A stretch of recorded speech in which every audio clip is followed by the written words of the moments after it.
he was physical on a couple runs, and he was able to make a couple guys miss. And so I thought, again, we were more efficient in the second half there, but there was a couple things that got us off schedule. Certainly, the sack was something that we did not expect, and so puts us in a really tough situation there. But again, the efficiency certainly starts with the offensive line. I think you saw some of that again. I think you're seeing steps forward, and Trey is a big part of that. Front row, Dave Biddle, 24/7 Sports. Ryan, Jermaine Matthews played as much as he is. I know he was a big-time recruit, enrolled early, but are you kind of surprised how far along he is at this point? When we recruited Jermaine, we felt like this was a very competitive player. We had him in camp, and at camp, it was a really hot day out there, and he competed the whole day and just kept going and going. Usually, guys, and at the time, we hadn't offered him, and he was fighting for a scholarship. He was just hungry. You could see it. And then when he got in here, you saw the same thing. And once the competition started, he was at his best. So you just never know till you get him into those situations. But it seems like the bigger the stage, the more he likes it. And he is, nowhere near a finished product. But the competitiveness and the physicality is there. He's been challenged having to step up to be a starter. He's responded to that. And now, that he's put a couple of games on film, he's going to have to now continue that and show consistency. I want to ask about another true freshman real quick. I know you have depth issues at tight end. Any plans on using Jelani Thurman maybe a little bit? Yeah, we're trying to build as much depth as we can in that room. I thought that G and Pat both stepped up in a big way. Jelani has an opportunity every day to show that he can be counted on in a game, and he was ready to go in the game if needed, and so we'll keep pushing him to get better. We think he has a tremendous skill set, and he has a very bright future ahead of him. So we're all in on him. So he's the tight end, as we talked about before. The tight end position is a developmental position. There's a lot there. Yep. Joey Kaufman, Columbus Dispatch. Ryan, you said after with the punt and when Jesse took off running, there was a miscommunication happened there. Now that you've had some time to look back on it, what led up to that? Well, the ball should have been punted. Never should have been run in that situation. So ultimately, I'm the head coach, and so it comes back on me. But it needs to be communicated better, and it's unacceptable. Any way the communication happens where it's a miscommunication like that? I just think the communication has to be clearer. When you make it too gray, you just you make it hard on the player, and no excuse. Jesse needs to punt the ball, but I think as coaches we can be clearer in exactly what we want on a play. Nathan Barrett, Cleveland.com. I guess continuing on that subject, this is going back to last season. Obviously, you had two situations last year. You had called punt fakes against Michigan, against Georgia, and they're not lined up right. They're not communicated right there. So, what happened in the offseason that even despite those issues, you decided to extend Parker? You got a raise, and continue what is also sort of an imbalance in the coaching staff between offensive and defensive coaches. Well, I watch Parker every day, and I see the way he coaches, and I think he's a great teacher and a great coach. And I can just tell you that he works as hard as anybody in the building. But we're all being evaluated every single time we're out there, and it's everybody that's involved in special teams. It's not just the coordinator, although he's ultimately in charge, and I'm ultimately in charge. So you can put it back on me, but clearly, we've everybody who's in charge of special teams, because there's a lot of coaches that are involved with that, in the meetings, can all do a better job, and so we'll just keep pushing to make it better. But we know what the expectation is. Changing subjects. It seems to be like this dichotomy right now between being pretty excited about the way the offense has looked in the second halves of games, but not so much in the first half. And where is your kind of balance of thought right now between being encouraged by what you're seeing in the second halves, but also maybe wondering when the first half is going to leave you too big of a hole to pull out of? I felt like there was some good individual performances when you put the film on Saturday, but you still want to see more overall just drives finish. And so the encouraging thing was we had more guys grade out. That was good. we just, didn't complete enough drives there and finish with points in the first half. So, again, there are definitely signs that we're moving in the right direction, but, it's getting late in the season, so our urgency is at an all-time high. Dudley Reese, Kings of Columbus. Another special teams question. You did in 2020. You did make a coaching adjustment in the midst of the season when a side wasn't performing up to snuff. Have you considered that with special teams to do something in the middle of this season? No, I think, we're going to stay where we are right now. I feel, again, I'm there every day. I'm watching how things are taught, and, we all need to be a part of it, as a coaching staff. If I felt there was something that was not being taught right or done right, then I certainly would intercede. But I'm in those meetings. I see what goes on, and so we just need to do a better job. But like anything, we'll continue to evaluate it and make sure that we're doing what's best for the players. And a handful of plays last week during the season when you've had two running backs on the field. We know Chip is sort of like a fullback sometimes in those situations, but what does it give you every now and then when you maybe have Travion and Chip out there together? What does that do to the defense? Well, it gives you two ball carriers, and when that happens, they have to at least defend you a little bit differently. There's different schemes that you have to defend, and both of those guys bring a different skill package to the table. And when you're in three wide receivers with one tight end, they defend you a certain way. When you bring in another running back, it's just the spacing's different, the schemes are different, the angles are different. And sometimes when you can change that up, it opens up things in other areas, so a team isn't just focused on one personnel grouping or one scheme. And so to mix those things in is healthy. Now, you have to be efficient with it, and you have to figure out where you want to spend your time to get really good. But both of those guys give us something on the field at the same time. Austin Ward, the podcast, Rivals. Ryan, I'm wondering if there's been any sort of philosophical change with the way that you all manage the injuries. In that, like Emeka could go, held him out. Cade, emergency, held him out. Travion. I know that the training staff is ultimately going to make that decision. It's not all in your hands, but is there anything to that maybe after last year, or maybe not with Jackson, I don't know, that you want guys healthier at the end of the year and you're more willing to play a patient game than you might have been in the past? I don't think that's exactly it. I don't think it really has much to do with last year.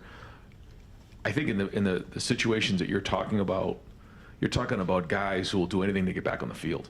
I just think those are two very unique situations, and both guys are available and just like, Coach, I'm ready to go into the game, and we identify and say, yeah, you could probably an emergency role, and you are available in case something happens, but you're not at 100%, and so it's the training staff's job to make that decision and then inform me, hey, listen, he's not where he needs to be.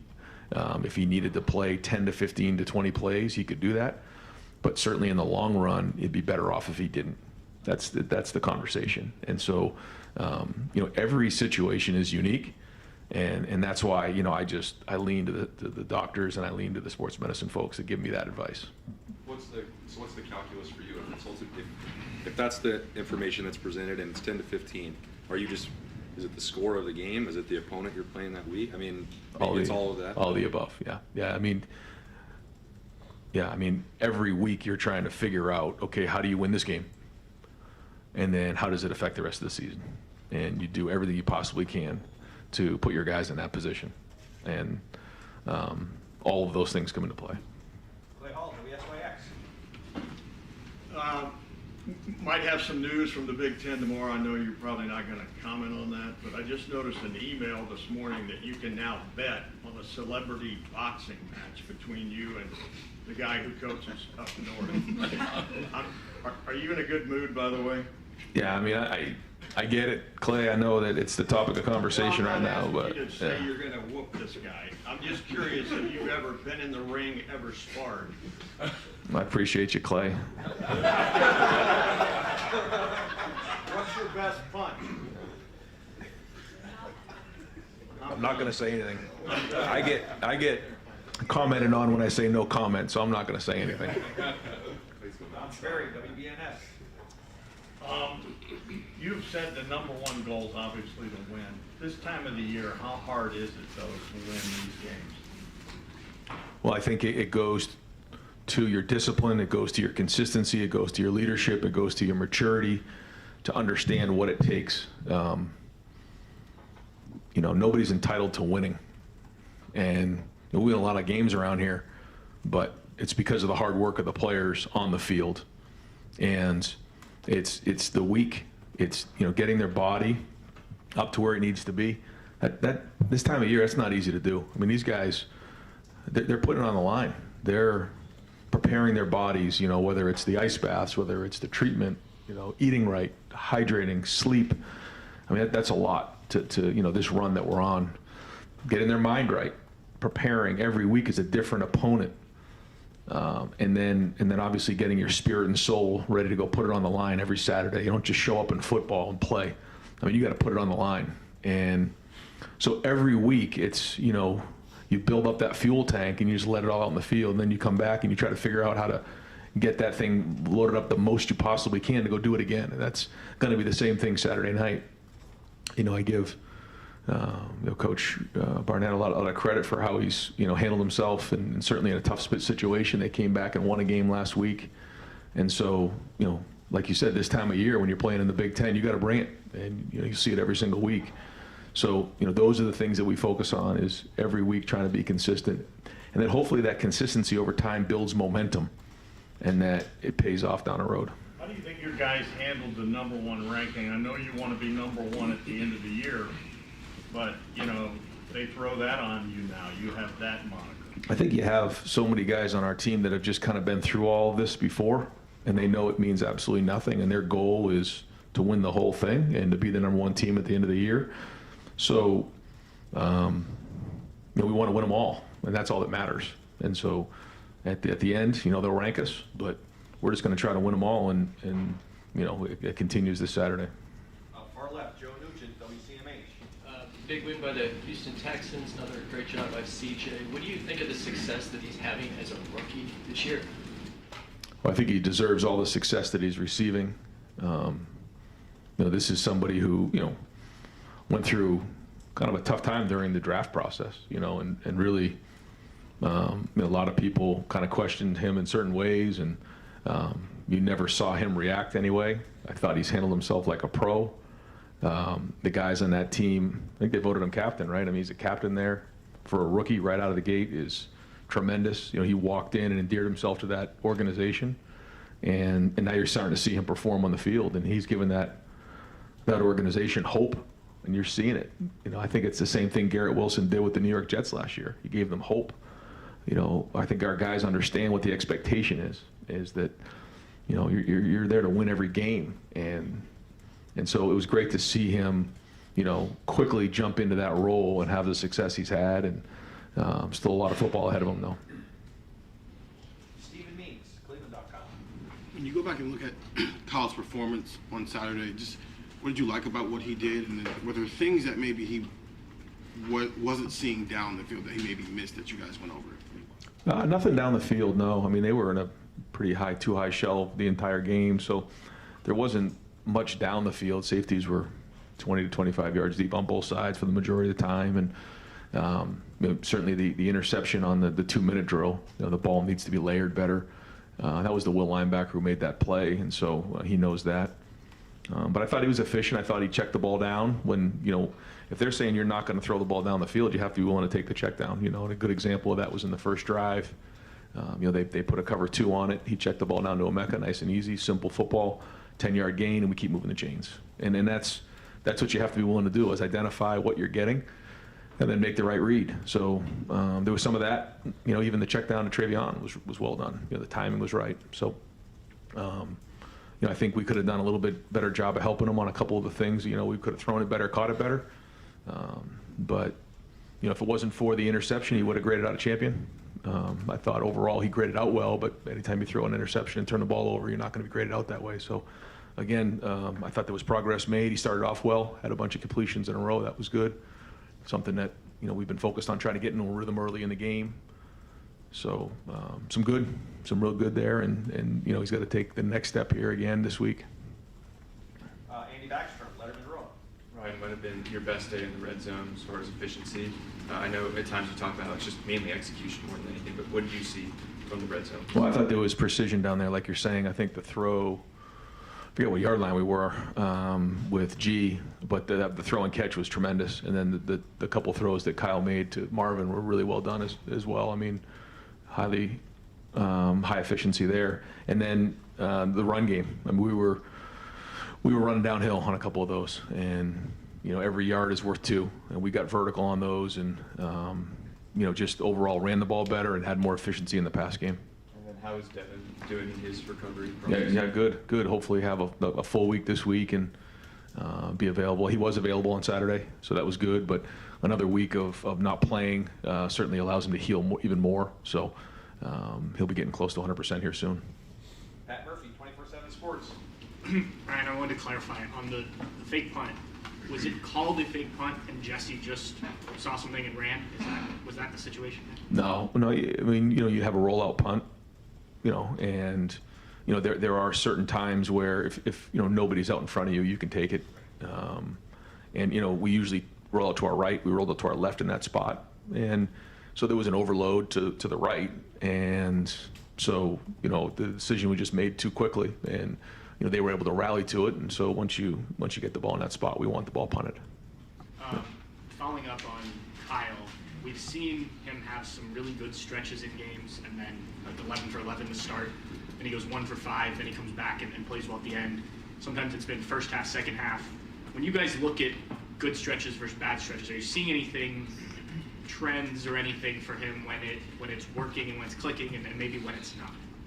The only thing I can recognize is when his feet are right and his eyes are right, that's when he's at his best. I don't know if I can recognize anything in particular other than that. I think there's been some times maybe earlier in the game where his feet are moving a little bit faster or maybe a little bit slower than the game, but once he's found the rhythm of the game and his feet are in rhythm, that's when he's been at his best. Is there a way to get him that way earlier in games? Yeah, a little bit. You try to find things that he's comfortable with, but sometimes you can't always predict it the right way, and you have to continually get more and more experience behind you so that you can get that feel for it. But a big part of it is during the week, trying to give him those looks so that and I thought he did a nice job of that in the game. There was some things that came up where you're looking for a route down the field, all of a sudden there's just like bodies right there, you find the check down, and that's good football. And it just, now you have to be disciplined enough to do that. You have to be able to execute those things, but I thought there was some good decisions made there. Dan Hope, 11 Warriors. Ryan, it looked like Tommy hurt his arm at the end of the game. Is he okay? Yeah, it was another physical game, and it's like you come out of the game and you go in there and try to identify what happened with everybody. So we'll keep trying to get these guys treatment the best we can. That's kind of what I was talking about when it comes to bodies. Everyone's kind of this time of year is struggling. So, yeah, I mean, I expect them to be out there today, and we'll kind of see how the week goes. But this time of year, you're gonna have a lot of guys with bumps and bruises for sure. With Denzel and Lathan, are you expecting to have either of them back this week? Yeah, I don't know. I think we're expecting Denzel to have a pretty good week of work here. Lathan, I think we're probably going to continue to identify kind of where he's at, maybe later in the week. But yeah, Denzel will be out there today. Tony Kerman, Buckeye Huddle. Ryan, with your secondary, last year you guys started 5 corners and 5 safeties throughout the year. This year you're already at 4 corners and I think 5 safeties. What's been the difference in keeping that level despite still playing a bunch of guys? Well, I think it comes down to just the recruiting and making sure you have the right guys there, but then also the experience. You think about where now Jordan is and Denzel, and you added IGB into the mix. Jermaine Matthews able to step up in a big way though. And I just think overall we just have more depth than we've had there, and just more experience, where maybe in the past we were playing young guys, freshmen, or sophomores that hadn't played a lot. What does it do for your recruiting when you can point and say, we've started freshman corners each of the last 3 years? It's big. It's huge. Yeah. And the response we've got from the recruits has been excellent. They see it. Yeah, they're looking real close, because one thing to say it, it's another thing to actually see it. And so we make sure that they see it. Far right, Captain King, WBNS. Back in the summer, you said you were going to work more with defense and try to, be a CEO a little bit more? Obviously, the offense has kind of been the sticking point this year. What's that been like to maybe not have to worry about the defense at all and be able to just focus on that? Yeah, it's huge. And Jim and his staff have done a great job. Tim and Larry and Perry, they've all been a big part of the day-to-day. And so it's huge as we make this run. But ultimately, I got to make sure everything's in place, and we're going to have all three phases going in the right direction here and be at our best. With Kyle, obviously you can coach him up every game, but at some point you're kind of looking for him to take that next step.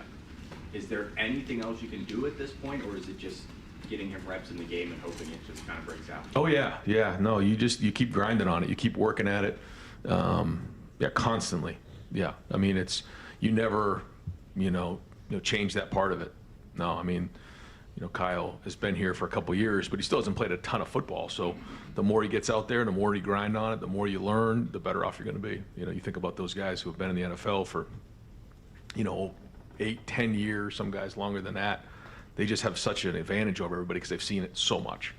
And so the guys who can learn quickest from their mistakes are usually ones that get better the fastest. So, we stay after it, just like every position, but certainly quarterback is the one that's most visible. Spencer Holbrook, 11 row. Right, it's not that the offensive line doesn't like the other running backs, but it seems like they're blocking harder since they got back, and the run game just looks a little cleaner. Have you seen that, and just how much of a difference does just having Trey in there make it look cleaner? It's probably, maybe it's a little bit of both there, but I think I mentioned that before. It's everybody involved. It's the receivers getting in there and digging people out.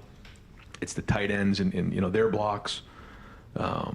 It's the quarterback making sure we get into the right play, or possibly reading somebody, or if it's a read or an RPO, making sure that we're not running into an overload box at times. It's making sure that as coaches we put them into the right play. I mean, it's everybody involved. But when you're having success, you just believe more. You start to see more of a confidence, and that's probably what you're recognizing. Tim May on 3. Thank you, Jerry. When you watch a quarterback, do you ever step back about this point in the season and kind of in your mind have a chart on how he's progressing? You understand what I'm saying? Because I would think everybody starts out reticent, then they get bold, and then they get bit by being bold, and then they get reticent again and stuff. And is Kyle kind of on that chart where you want him to be, if you follow my drift, of awareness, but also not being stupid with the ball, and just, what I mean? Just, do you actually have that in mind? Well, I think, there's certain things that you have to learn from, and you don't know until you've actually done them. You don't know until you've been, stripped. You don't know until, you got a zero pressure and you don't have a place to go with the ball. You learn all those things. You try to do the best you can as a coach to get out in front of those and give them a plan. But ultimately, you have to be a problem solver at quarterback. And, so we'll see. I mean, there's still so much football left. We're going to keep going at it this week and, kind of see where he's at. But it is, it's for everybody, but for Kyle as well, just that build-up of continually getting that experience to go play his best football here down the stretch. Josh Rocket had a great thing to say on Saturday. Interesting thing. He said it before, but the defense's motto is if they have an inch to defend, they're going to defend it. Yeah. You've seen these goal line stands and these stands in the red zone. First one, you kind of go, okay, blah, blah. Seems to be a trend here that's favorable for you guys. Do you see that also? And what is the difference do you see in this defense, especially when it gets in the red zone? That it's just jumped out at you. Yeah, that's something that Jim brought here immediately. Give us an inch, we'll defend it, and the guys believe in that and they embrace it. So even when a big play breaks out, if we can get them on the ground, that could be a 4-point play.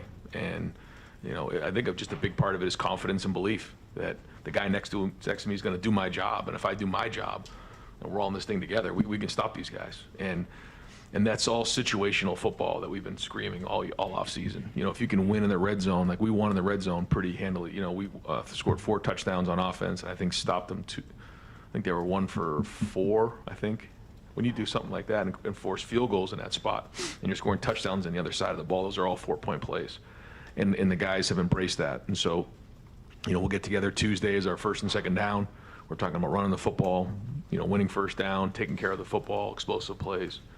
Then we come back on Wednesday, it's about third down, short yardage, red zone, goal line, the situations. And I think the guys really have understood that and embraced what exactly is going on, the time, the down and distance, the situation in the game, and those have been huge plays for us. I know you're not going to comment, but I'm going to ask anyway. When you see your family's name brought up in situations like what has been going on for the last several weeks, does that make you angry? What obviously, it has been brought to one reporter's attention that they have no evidence of anything like that occurring. But how do you handle all that tornado that's going on, along with what you're dealing with inside the building? Yeah, I just, right now, all you can do is focus on what's important. And what's important right now is Michigan State. And so we always say ignore the noise. The noise comes in different ways. We've talked about how, like, for instance, the defense, they've played really well to this point. And, last year took a lot of heat for that. And so, they're getting a lot of positive reinforcement. You have to ignore that noise. Like you said, ranked #1 in the country, that's noise. And there's a lot of other noise out there. And so we have to get rid of all that stuff. And the team that can get rid of the distractions and the noise and ignore the noise the most this time of year gives them their best chance to play their best football. And so we're all going to do that, whether it's coaches or players. Thank you. Columbus Dispatch. Yeah, one more kind of about related to the injury stuff. I know that you never overlook an opponent, but Michigan State and then Minnesota, your big favorites knows you have a huge game, obviously, at the end. How much do you weigh, I want to make sure these guys are healthy, and obviously we've got to win the game, but I want to make sure that they're healthy for the game. How do you kind of weigh that? Is that on your mind now? Yeah, we've talked about how we need to be playing our best at the end of the year, and a big part of that, like we talked about earlier, your body, your mind, your soul, and part of it is your body. And so these guys work hard, and we'll do everything we can to make sure that they're fresh, and try to make the best decision. It's one of those things where you can't just say one thing that covers everybody or covers the whole situation. Each guy is a little bit unique. Each situation's unique. What's our depth look like? Those type of things. But our guys know how important every game is. This is a very important game. We've got to play well in this game, and so that's where the focus is. And when you start thinking about anything else, you can get yourself out of whack. And so we won't do that. But we also want to be fresh down the stretch, like we're talking about. This is down the stretch, but we'll evaluate it each week, each situation, the best we can, and make the decision that we think gives us the best chance. And a question about Jordan Hancock. He's been obviously pretty important given his versatility and plays he's made. Is there anything kind of behind the scenes that you have seen, that you saw in him, maybe from last year to this year, that is responsible for some of the transformation? I think Jordan, two things. One is extremely competitive. Extremely competitive. You saw that right when he jumped in the program. I just recognized that part of it. And the second thing is he has a tremendous work ethic. He's in here a lot watching film on his own, constantly wearing out Coach Walt.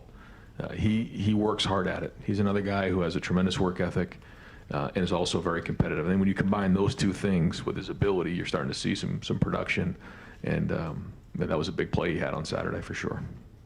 Bill Landis, the podcast, Kings. You mentioned the sack you guys took in the first half of that game. What happened on that play? I don't. It was a unique play. We've never really seen it before. The nickel and the will came at the same time. I don't know if there was a miscommunication on their end or what happened, but it caught us off guard, and it's not something we were expecting. So I don't know exactly how it played out, but the line was going one way and both guys came. So very unique, but I'm glad that Kyle held on to that one because we weren't prepared for that. And so we made an adjustment to make sure that moving forward, if that were to get called again and was executed on defense that way, that we were ready for it. It didn't happen again. So I wrote it off as a one-off, and he held onto the ball, and we just had to move on. And I think it was 2nd and 19, and would love to see us get half back there. Took the flat, but when you take a hit like that you're not expecting, you can get rattled quick as a quarterback. And so he had to get his feet back underneath him, and at the end of the play we ended up pooching. And I know that's not a great scenario. That's not what we want to be. We want to score points in that spot, but we didn't turn the ball over. and we don't want to lose the ball in third and extra long. So overall, I thought Kyle in that moment handled himself well. That's how that played out. So maybe this play doesn't, that play doesn't apply technically, but just sort of in general, like seeing where you think pressure is going to come from. I know sometimes it's hard when it's coming from depth. Like, how do you think Kyle, Carson, the tackles have all sort of handled that and communicated that this year? I think there's been good times, but there's also things that we got to do better. And defenses do a great job of changing up the looks. The minute you think you got them, here comes another twist or another guy coming from another way. And as a coach, it's like, well, if it looks like this, they really can't bring that guy. And then all of a sudden they bring him and run a guy over. And so you have to be able to react. You have to be able to identify what they're doing early in the game. And I remember a coach telling me one time that used to go against, Peyton Manning, that early in the game they'd bring something that he hadn't seen before, and the first thing he'd do is just throw it over his head. They'd punt, and you aren't going to get him again. But that play wasn't going to ruin the game. And so sometimes, when they get you schematically, you got to take care of the football and just hang in and cut your losses, as opposed to the ball going up in the air and ruining the whole day. We don't want that, but there's some good schemes out there and good coaches. And so, there were a couple on Saturday, but then I thought we settled down a little bit on third down. Well, we did. We did a much better job on third down in the second half. All right, I want to try to get to everybody, but I'm going to have to limit it to one question. Andy Anders, 11 Warriors. Yeah, I think, you mentioned the red zone efficiency on both sides of the ball on Saturday. Obviously, Penn State third downs, especially on defense, were big. Have you seen a situational improvement from this team as the year has progressed, and what do you think has caused that? Well, it was a big emphasis for us in the offseason. Yeah, if we want to win games, we have to win the situations. Big emphasis. Go through them, coach them. Now, we'll see down the stretch if it pays off for us, but it's been something that we talk about after every game. We identify each of the situations. There's 12 situations that we want to win, and then our whole offseason was about competing. And then, if you're competing to win those situations, your chances of winning go way up. And so I think on Saturday we were 8 wins, 2 losses, and 2 ties. So that's you're going to win the game. You won the game by 19 points. Now, there's some things that we could have done better, and it would have been a different game. But if you like winning the red zone, I think short yardage, we won big. I think we were on offense, we were maybe 5 for 5, and on defense, was really good too. I forget exactly what it was, maybe 2 for 5. So now you're 7 for 10 or something like close like that. And so working hard to make sure we win that first down, explosive plays. I think explosive plays were even, but we counted Jordan Hancock's as an explosive play. So that made it 5-4. That was an explosive play. It changed the whole game. So now I think our guys get it. I think you see even on the fourth down play where, they snapped it and then handed it off to the guy behind, and then he gets around the edge. IGB and those guys are fighting like crazy. We had like 5 guys sprinting to get him down on the ground because they believe if we get him on the ground, we can play some red zone defense. Those are 4-point plays. So I do think there's some awareness there. I think our guys have had some awareness in 2-minute. We've had to win a game in a 2-minute already this year, and some things at the end of the half. So not perfect by any means, but it's been an emphasis. Dylan Davis, Delaware Gazette. You talk a lot about competitive stamina. Can you learn as much about your team from a game like this as you would in a big game where everybody's going to get up for it? I guess I know that obviously it's still a big game for you guys, but big favorites at home, prime time. Can you learn as much about a team from how they handle this kind of situation as opposed to a big game scenario? I think you learn different things, yeah, but you're always learning, and I think you've heard me say this before. The issues are always there, whether they get brought to the forefront in a game where it comes down to one play or not. That's our job, to identify those as coaches. And so I do that with the team, and I know that the coaches do with their units. Regardless of who you're playing, the issues are there, and so you have to identify what those issues are that need to get fixed, and the things that are going well need to be enhanced. So we watch on offense and defense, we watch clips of the good plays, the things we got to continue to build on, and the plays that, hey man, like if we don't get this thing fixed, it's going to be a problem down the road. And I think the guys appreciate that, and they know that we're continually working to get better because, as we've learned this year, it can come down to a play or two. We certainly know that coming off of last year. Jeremy Birmingham, podcast. Brian, you guys all year, I think you probably haven't played a complete game offensively, and it seems like things ramp up in the second half every week where you are more efficient and maybe a little bit cleaner. You lost Kevin Wilson in the offseason, and it hasn't really been talked about, the alignment of the staff, who's upstairs, who's on the field. Is there anything to that discussion? Like, you have guys in the box that are relatively inexperienced compared to what Kevin was. Do you guys think about changing that at all, or is there any? Do you attribute the success in the second half to getting a chance to collect those thoughts at halftime? You know, I don't know. I think that one of the things we've tried to do is really establish the run game this year, probably maybe more than last couple of years with CJ. And, you know, it sometimes takes a little time for you to establish the run game. And, you know, I think you're starting to see that happen as you know, as the game goes on, you start to see those 3-yard hits get to 4 and 5, and then you start to see the 5 and 6s get to, you know, a little bit more explosive plays, and then it opens up more things in the pass game. But there's no question that we want to be faster. We want to be moving out of the gates. We want to be more efficient. We want to score. But, you know, part of the run game too is, you know, making hard 3s and 4s early on. And so what that forces you to do is you got to be really good on third down. And that's to me what didn't happen on Saturday. We didn't execute on third down in the first half. And because if you can convert on those third downs and you can start to wear on the run game a little bit, that's when every play gets a little better. So I think it more has to do with, you know, being more efficient on third down, especially early in the game. I mean, you said before, like, you don't want to be banging your head into the wall, but that's happened pretty much every game this season. Is there a point where you say, we tried it, it's not where we wanted in the first half, and let's adjust, or is it just keep plodding along? Well, it's working with the team, right? I mean, that's the first thing you identify is, you know, is it giving you an opportunity to win the game? Now, if all of a sudden, you know, the game changes and, you know, starts to become back and forth or whatever, then you may have to change your philosophy. But, you know, we want to make sure that we're doing everything we possibly can to win that game, and then we go from there. You know, if we have to, well, I'm just saying, if we have to come out and just, you know, throw the ball every snap, then we'll do that too. But the balance is what we're looking for. And so we'll just keep grinding on it. Last question, Steve Hellwagen, 24/7 Sports. Yeah, Coach, Josh Proctor, I think on the goal line had back-to-back tackles on second and third down, and then has the hit for the interception as well. Kind of an unsung hero, maybe around so many other guys on that defense. Just what he bring, I guess, in those situations, and is he okay after kind of getting a little knocked out there? Yeah. I you know, I think he's going to be ready to roll here. We'll keep looking at it, but tough player, productive player. Been through a lot, been through injuries, been through a few years here, seen the good, the bad, but he's still here and graded out a champion, and that was one heck of a play. You know, he never broke stride.